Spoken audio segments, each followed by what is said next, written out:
আসসালামু আলাইকুম। একটি কামিজ সূত্রের সাহায্যে সঠিক নিয়মে কিভাবে কাটিং করতে হবে, একটি কামিজ সুন্দর করে ফিনিশিং করে কিভাবে সেলাই করতে হবে, যারা নতুন আছে তারাও যদি ভিডিওটি শুরু থেকে শেষ পর্যন্ত দেখে প্রতিটি বিষয় খুব সহজে শিখতে পারবে। যারা দীর্ঘদিন থেকে কাজ করার পরে কামিজ কাটিং ও সেলাই নিয়ে সমস্যা আছে, সেই সমস্যাগুলো আপনি এই ভিডিওর মাধ্যমে সমাধান করে নিতে পারবেন।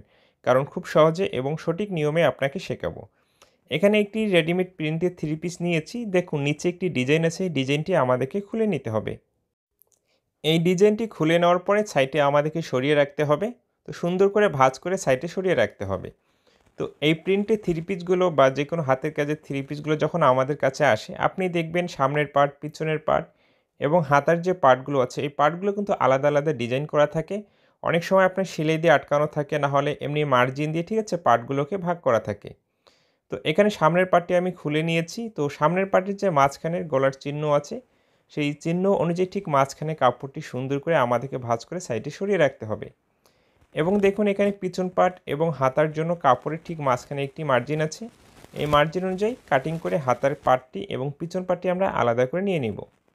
পিছন পার্টিও ঠিক মাঝখানে এইভাবে সুন্দর করে কাপড়টিকে ভাঁজ করে সাইডে আমরা সরিয়ে না রেখে এই পার্টটির উপরে এখন সামনের পার্টটি বিছিয়ে রাখবো। দুইটি পার্ট এইভাবে সুন্দর করে বিছিয়ে নেওয়ার পর নিচে সেলাই মার্জিনের জন্য কাপড় রেখে মার্জিন করতে হবে। তারপরে আমাদের প্রয়োজন অনুযায়ী লম্বা মাপটি নিতে হবে। তো এই কামিজটি আমি 43 ইঞ্চি লম্বা তৈরি করব। এই মার্জিনে ফিতা রেখে 43 ইঞ্চিতে মার্জিন করব এবং সেলাই মার্জিনের জন্য হাফ ইঞ্চি এক্সট্রা নিয়ে নিতে হবে। তো এইভাবে আমাদেরকে ঠিক আছে আমাদের প্রয়োজন অনুযায়ী লম্বা মাপটি নিতে হবে। নেওয়ার পরে মার্জিন দুইটাকে এখানে সুন্দর করে টেনে নিতে হবে। এই কামিজটি আমি 38 ইঞ্চি বডির জন্য কাটিং করব। 38 ইঞ্চি বডির জন্য শোল্ডারের মাপটি এখানে আমি 2 সুত কম 7 ইঞ্চি নিয়ে নিচ্ছি। তো এই মার্জিনটাকে স্কেলের সাহায্যে সুন্দর করে টেনে নিতে হবে। এরপরে যে মাপগুলো আমাদেরকে নিতে হবে, এখানে আর্মহোলের মাপ নিতে হবে এবং সাইড ফ্লোর মাপ নিতে হবে। এইভাবে ফিতাটি রেখে আর্মহোলের মাপটি এখানে আমি 6 ইঞ্চি নিয়ে নিচ্ছি এবং সাইড ফ্লোরের যে মাপটি এখানে 21 ইঞ্চি নিচে আমি নিয়ে নিচ্ছি। তো আর্মহোলের মাপ এবং সাইড ফ্লোর মাপ যেখানে নিয়েছি তার ঠিক মাঝখানে এখানে পেটের মাপ নেওয়ার জন্য একটি মার্জিন করতে হবে। এই মার্জিন তিনটি আমাদেরকে স্কেলের সাহায্যে এইভাবে সোজা করে বরাবর টেনে নিতে হবে। একটি কামিজ কিন্তু এইভাবে আমাদেরকে মাপগুলো নিতে হবে। এরপরে আমরা যে মাপটি নেব, দেখুন এখানে গলার পাশের মাপটি নিতে হবে। গলার পাশের মাপটি এখানে আমি 2.5 ইঞ্চি নিয়ে নিচ্ছি এবং পিছন পাটের যে গলাটি আছে 3.5 ইঞ্চি লম্বা নিচ্ছি, সামনের যে গলাটি 5.5 ইঞ্চি লম্বা নিচ্ছি। এইভাবে মাপগুলো নিয়ে এই মার্জিনগুলো টেনে এখানে একটি বক্স তৈরি করতে হবে। বক্স তৈরি করে এখানে আপনার রুচি অনুযায়ী যে কোনো ডিজাইনগুলো আপনি দিতে পারেন। তো এখানে আমি সাধারণ একটি গলা দিয়ে দিচ্ছি। এরপরে আমাদের ঠিক আছে এখানে বডির মাপগুলো নিতে হবে। 38কে 4 ভাগ করে 9.5 ইঞ্চিতে মার্জিন করে সেলাই মার্জিনের এক্সট্রা কাপড় নিয়েছি। পেটের মাপটি 34 নেব, 34কে 4 ভাগ করে 8.5 নিয়েছি এবং সেলাই মার্জিনের এক্সট্রা কাপড় নিয়েছি। এরপরে এখানে হিপ মানে কোমরের মাপটি নিতে হবে 4 ভাগ করে 1 ভাগ এবং সেলাই মার্জিনের এক্সট্রা কাপড় নিয়েছি। হিপের মাপটি আপনি যত ইঞ্চি নেবেন তত ইঞ্চিতে মার্জিন করে নিচের ঘেরটি আরও 2.5 থেকে 3 ইঞ্চি বাড়িয়ে নিতে হবে এবং সেলাই মার্জিনের জন্য এক্সট্রা কাপড় নিতে হবে। আমি কিন্তু এই ভিডিওতে একটি কামিজ সহজ নিয়মে কীভাবে কাটিং করতে হবে, কীভাবে সেলাই করতে হবে সঠিক নিয়মে, সেই বিষয়গুলো আপনাকে দেখাচ্ছি। আশা করি ভিডিওটি শেষ পর্যন্ত দেখলে কাটিং ও সেলাই আপনি খুব সহজে শিখে নিতে পারবেন। এইভাবে স্কেলের সাহায্যে বা আইডিয়া করে প্রতিটি মার্জিন আপনি ঠিক আছে মিলিয়ে নেবেন। এভাবে মার্জিনগুলো টেনে নেওয়ার পরে এরপরে আর্মহোলের জন্য রাউন্ড শেপ করতে হবে। যেহেতু এই কামিজটি একদিকে ব্যবহার করবে, এই জন্য অবশ্যই কিন্তু তালপাট আমাদেরকে দিয়ে দিতে হবে। দেখুন এখানে আর্মহোলে 2টি মার্জিন ব্যতিক্রম করে করেছি। যে মার্জিনগুলো করেছি এই মার্জিন অনুযায়ী এখন বডির পার্টটি আমাদেরকে কাটিং করে নিতে হবে। এবার সুন্দর করে মার্জিন অনুযায়ী ঘুরিয়ে ঘুরিয়ে কাটিংটি করে নিতে হবে। তো যে মার্জিনগুলো আমরা করব সেই মার্জিন অনুযায়ী অবশ্যই সুন্দর করে কাটিং করে নিতে হবে। এইভাবেই ঠিক আছে একটি কামিজের বডির মাপ নিয়ে আমাদেরকে সেই মাপ অনুযায়ী কাটিংটি করে নিতে হয়।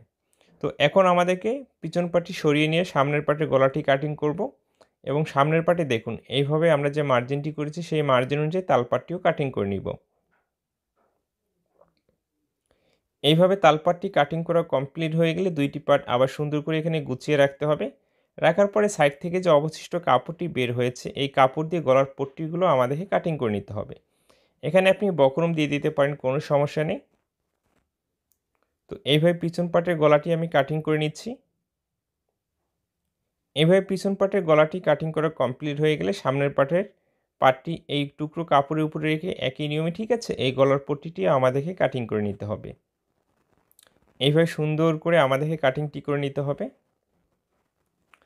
এভাবে গলার পট্টিগুলো কাটিং করা কমপ্লিট হয়ে গেলে টুকরো কাপড়গুলো সাইডে সরিয়ে রাখবো এবং হাতার যে দুইটি পার্ট আছে দুইটি পার্ট একই সাথে এভাবে সুন্দর করে মিল করে রাখতে হবে। রেখে এখানে মুখে সেলাই মার্জিনের জন্য কাপড় রেখে মার্জিন করতে হবে। হাতের মুখে যেহেতু ডিজাইন আছে সেই ডিজাইনের দিক থেকে আমাদেরকে লম্বা মাপটি নিয়ে নিতে হবে। এইভাবে লম্বা মাপটি নেওয়ার পরে 3.5 ইঞ্চি নিচে একটি মার্জিন করে নিতে হবে। এই মার্জিনগুলো আমাদেরকে টেনে নিতে হবে এবং একটি হাতা এইভাবে ঠিক আছে সঠিকভাবে আপনার লম্বার মাপ আরমোলের মাপটি নিয়ে আমাদেরকে কাটিং করতে হবে। হাতের মুখের মাপটিকে 2 ভাগ করে 1 ভাগ নিতে হবে। এরপর যে কাজটি করতে হবে, বডির আরমোলটি যদি আমরা অ্যাকুরেট নিয়মে কাটিং করেছি, বডির আরমোলটি মেপে এখানে যত ইঞ্চি আসবে তত ইঞ্চি আপনাকে হাতার আরমোলটিও কাটিং করতে হবে। আমার 8.5 ইঞ্চি এসেছে, 8.5 ইঞ্চি আমি ঠিক আছে হাতের আরমোলটিও মেপে নিয়েছি এবং এই মার্জিনগুলো আপনি স্কেলের সাহায্যে বা হাত দিয়েও আইডিয়া করে মিলিয়ে দিতে পারেন, কোনো সমস্যা নেই। এভাবে মার্জিনগুলো মিলিয়ে নেওয়ার পরে এখানে তালপাটের জন্য দেখুন 1/2 ইঞ্চি ভিতরের দিকে দিয়ে মার্জিন করে নিতে হবে এবং এই মার্জিন অনুযায়ী এখানে হাতাটি কাটিং করে নিতে হবে। এইভাবে যদি একটি হাতা আপনি কাটিং করে নেন তাহলে সেলাই করার সময় বডির পার্টের সাথে আর্মহোলের সাথে কখনো ছোট বড় হবে না। হাতার আর্মহোল এবং বডির আর্মহোল অ্যাকুরেট হয়ে যাবে। এইভাবে হাতা দুটি কাটিং করে নেওয়ার পরে ওপেন করে দেখুন একই সাথে মিল করে রেখে আমাদের তালপাটের অংশটি কাটিং করে নিতে হবে। এই অবস্থায় কিন্তু কামিজটি আমাদের একেবারে কাটিং করা কমপ্লিট হয়ে গেছে, তাই না? যেহেতু প্রতিটি পার্টই আমাদের কাটিং করা কমপ্লিট হয়ে গেছে, চলুন আমরা এখন সেলাইটি দেখব। তো এখানে সর্বপ্রথম গলার পট্টিগুলো আমাদেরকে সেলাই করে নিতে হবে। গলার পট্টির যে সাইডগুলো আছে, তাই না, এইভাবে ভাঁজ করে আমাদেরকে একটি সেলাই দিয়ে দিতে হবে। তো এখানে 2 সুত কাপড় এইভাবে ভাঁজ করে আমাদেরকে 2টি গলার পট্টি একই নিয়মে সেলাই করে নিতে হবে। তাই একটি গলার পট্টি আপনাকে সেলাই করে দেখাচ্ছি। বডির পার্টটির উপরে গলার পট্টিটি এভাবে সুন্দর করে বসিয়ে 1 ফিট মার্জিন রেখে সম্পূর্ণ অংশটি আমাদেরকে ঘুরিয়ে ঘুরিয়ে সেলাই দিয়ে এখানে অ্যাটাচ করে নিতে হবে। তো এই কামিজের গলাগুলো কিন্তু আপনি বক্রম দিয়েও দিয়ে দিতে পারেন। তো আমি কাপড় দিয়ে দেখাচ্ছি, কারণ সবার বাসায় তো আর বক্রম নেই, এই জন্য কাপড় দিয়ে আমি দেখাচ্ছি। তো এরপরে গলার পট্টিটির উপরে দেখুন এইভাবে আমাদেরকে একটি চাপ সেলাই দিতে হবে। চাপ সেলাই দিলে অবশ্যই কিন্তু গলাটি খুব সুন্দর ফিনিশিং হবে। চাপ সেলাইটি অবশ্যই আমাদেরকে দিতে হবে এবং এই গলার পট্টিটি ভাঁজ করে এখন ভিতরের দিকে দিয়ে আঙ্গুল দিয়ে চাপ দিবেন, তাহলে দেখবেন খুব সুন্দর গলার ফিনিশিংটি হয়ে গেছে। একই নিয়মে পিছন পাটের গলার পট্টিটি এখানে রাখতে হবে। এইভাবে রেখে ঘুরিয়ে ঘুরিয়ে সম্পূর্ণ অংশটি আমাদেরকে সেলাই দিয়ে নিতে হবে। তো এই গোল গলার যেহেতু রাউন্ড শেপ আছে, এই জন্য একটু হালকা কুচি কুচি করে কাটিং করে দিয়ে তারপরে এখানে চাপ সেলাইটি দিতে হবে। নাহলে কিন্তু গলাটি উল্টানোর পরে খুব একটা ভালো ফিনিশিং হবে না। আর এই নিয়মে গলার পট্টিটি সেট করলে অবশ্যই ফিনিশিং হবে। গলার পট্টিটি ভাঁজ করে এইভাবে ভিতরের দিকে দিতে হবে এবং পিছন পাটটি আমরা এইভাবে রাখবো এবং সামনের পাটটি এই পাটটির উপরে রাখবো। এইভাবে 2টি পার্ট সুন্দর করে মিল করে রেখে এখান থেকে আমাদেরকে সেলাইটি শুরু করতে হবে। শোল্ডারটি যখন আপনি জয়েন দেবেন সেলাইটি শুরুতে এবং শেষে ভালো করে বাঁধ দিতে হবে, যেন সেলাইটি কখনো খুলে না যায়। তো এইভাবে শোল্ডারের সেলাইটি দেওয়া কমপ্লিট হয়ে গেলে এখানে যে গলার পট্টিটি আছে, তাই না, গলার পট্টিটি কিন্তু এইভাবে ভাঁজ করে আমাদেরকে সেলাই দিতে হবে। এই গলার পট্টির উপরে এখানে আপনি হাত সেলাই বা মেশিন সেলাই আপনার রুচি অনুযায়ী আপনি দিতে পারেন, কোনো সমস্যা নেই। তো এখানে আমি মেশিন সেলাই দিয়ে আপনাকে দেখিয়ে দিচ্ছি। যারা নতুন আছে তারা কিন্তু বডির সাইডে সেলাইটি দেওয়ার পরে হাতা লাগাতে গেলে বেশ কিছু সমস্যা ফেস করে। তো এখানে হাতাটি যে নিয়েছি, হাতাটির যে তালপাটের যে অংশটি সামনের পাটির দিকে থাকবে, হাতের মাঝখানের চিহ্ন এবং শোল্ডারের যে সেলাইয়ের মাঝখানের চিহ্ন এইভাবে মিল করে রেখে এখান থেকে ঠিক আছে আমাদেরকে মিল করে রেখে সেলাইটি শুরু করতে হবে। যখন আপনি হাতাটি লাগিয়ে নেবেন অবশ্যই আপনাকে বডির পার্টটি হালকা একটু টেনে ধরতে হবে এবং হাতের যে পার্টটি আলতো করে বসিয়ে আপনাকে সেলাইটি দিতে হবে। তাহলে দেখবেন খুব সুন্দর হাতা লাগা আপনার ফিনিশিং হবে। অবশ্যই হাতা লাগানোর এখানে 2টি সেলাই দিতে হবে। আমি একটি সেলাই দিয়ে আপনাকে দেখিয়ে দিচ্ছি এবং 2টি হাতা একই নিয়মে লাগিয়ে নিতে হবে, তাই একটি হাতা আপনাকে লাগিয়ে দেখাচ্ছি। এইভাবে হাতাটি লাগানো কমপ্লিট হয়ে গেলে হাতের মুখের অংশটি আমাদেরকে সেলাই করে নিতে হবে। যে কাপড়টি এক্সট্রা আছে সেই কাপড়টিকে এভাবে 2টি ভাঁজ করে এখানে বরাবর সেলাইটি আমাদেরকে দিতে হবে। অবশ্যই 2টি হাতের মুখে একই পরিমাণ মার্জিন রেখে সেলাই দিতে হবে। এভাবে হাতের মুখের অংশটি সেলাই করা কমপ্লিট হয়ে গেলে এখন বডির সাইডে সেলাইগুলো আমাদেরকে দিতে হবে এবং হাতে লাগানোর পরে অবশ্যই হাতাটার যে সেলাইগুলো আছে সেখানে একটু আঙ্গুল দিয়ে চাপ দিবেন, তাহলে খুব সুন্দর ফিনিশিং হবে। এরপরে বডির মাপ, পেটের মাপ ফিতা দিয়ে মেপে আপনাকে অ্যাকুরেট করে তারপরে সেলাই করতে হবে। তো এইভাবে সুন্দর করে মেপে নেওয়ার পরে হাতা থেকে সেলাইটি শুরু করতে হবে। এভাবে ফিতা দিয়ে মেপে আপনাকে সেলাইটি শুরু করতে হবে। অবশ্যই যখন আপনি বডির সাইডে সেলাই দেবেন এখানে আপনাকে কিন্তু 2টি করে সেলাই দিতে হবে। আমি একটি করে সেলাই না দিয়ে আপনাকে 2টি করে সেলাই দিয়ে দেখিয়ে দিচ্ছি। তো এইভাবে সাইড ফেরার যে মার্জিনটি আছে সেখানে থেকে আমাদেরকে সেলাইটি ঠেকিয়ে দিতে হবে এবং সাইড ফেরার এখানে আসলে আবার সেলাইটি এদিকে ঘুরিয়ে বরাবর এখানে সেলাইটি দিতে হবে। যে সেলাইটি দিয়েছি সেই সেলাইয়ের উপর দিয়ে এখানে কিন্তু আমাদেরকে সেলাইটি দিয়ে দিতে হবে।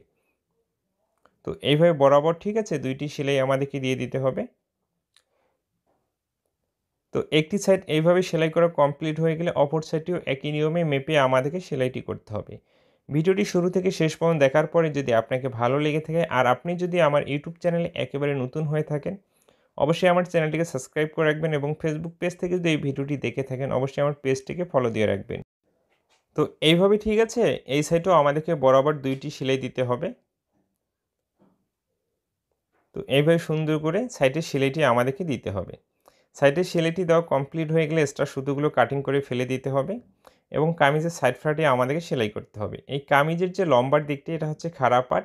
আপনি যেভাবেই এই খাড়া পাটের অংশগুলো সেলাই করবেন কামিজের সাইড ফ্রাটে কখনো সাইডগুলো ঝুলে পড়বে না এবং বাড়বে না। তো এইভাবে, ঠিক আছে, কামিজের সাইড ফ্রাটে 2টি ভাঁজ করে বরাবর এখানে আমাদেরকে সেলাইটি করতে হবে। তো আমি একটু স্লোভাবে দেখানোর চেষ্টা করতেছি যেন আপনি সহজে বুঝতে পারেন এবং সঠিক নিয়মে কামিজের সাইড ফ্রাটে সেলাই করতে পারেন। এখানে আসলে দেখুন এইভাবে ঘুরিয়ে নিতে হবে। এই সাইডেও এখানে আমাদেরকে 2টি ভাঁজ করে নিতে হবে। 2 সাইডে একই পরিমাণ মার্জিন রেখে কিন্তু আমাদেরকে সেলাইটি করতে হবে। তো এইভাবে সুন্দর করে ডাবল ভাঁজ করে বরাবর এই সেলাইটি দিতে হবে। তো আপনি যদি কামিজ কাটিং, সালোয়ার কাটিং বা অন্য পোশাকগুলো কাটিং ও সেলাই শিখতে চান, আমার চ্যানেলে প্রচুর পরিমাণ ভিডিও আছে। সেই ভিডিওগুলো দেখলে আপনি যদি একেবারে নতুন হন তারপরেও কিন্তু আপনি দর্জি কাজ সেই ভিডিওগুলো দেখে শিখতে পারবেন। তো এইভাবে একটি সেলাই দেওয়া কমপ্লিট হয়ে গেলে একেবারে মাথা দিয়ে এখানে আরও একটি সেলাই দিতে হবে। বরাবর এই সেলাইগুলো আমাদেরকে এইভাবে দিয়ে দিতে হবে। তো আপনারা অনেকজনই কমেন্ট করে থাকেন, ভাই দর্জি কাজ কীভাবে আমরা সহজে শিখব? দর্জি কাজ আপনি যদি সহজে শিখতে চান অবশ্যই আপনার বাসায় মেশিন থাকতে হবে এবং বাসায় আপনাকে প্র্যাকটিস করতে হবে। এইভাবে সাইড ফ্রাটি সেলাই করা কমপ্লিট হয়ে গেলে এরপরে দেখুন 2টি সাইড মিল করে রেখে দেখতে হবে ব্যতিক্রম আছে কিনা। যদি কোণাগুলো হালকা একটু ঝুলে আসে এইভাবে কাটিং করে আপনাকে সাইজ করে নিয়ে তারপরে সেলাইটি করতে হবে।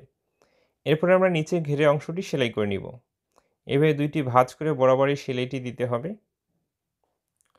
তো একটি সেলাই দেওয়া কমপ্লিট হয়ে গেলে উল্টিয়ে নিয়ে এদিকে আরও একটি সেলাই দিতে হবে। তো এইভাবে একটি কামিজ সঠিক নিয়মে কাটিং করতে হয় এবং সহজ নিয়মে সেলাই করতে হয় ফিনিশিং করে। এই অবস্থায় কিন্তু কামিজটি তৈরি করে একেবারেই কমপ্লিট হয়ে গেছে। দেখুন কত সুন্দর ফিনিশিং হয়েছে। আপনার যদি সত্যি করে এই ভিডিওটি ভালো লেগে থাকে, পরবর্তীতে আপনি যদি আমার ভিডিওগুলো আবারও পেতে চান তাহলে অবশ্যই আমার চ্যানেলকে সাবস্ক্রাইব করে রাখুন এবং ফেসবুক পেজ থেকে দেখলে ফলো দিয়ে রাখুন।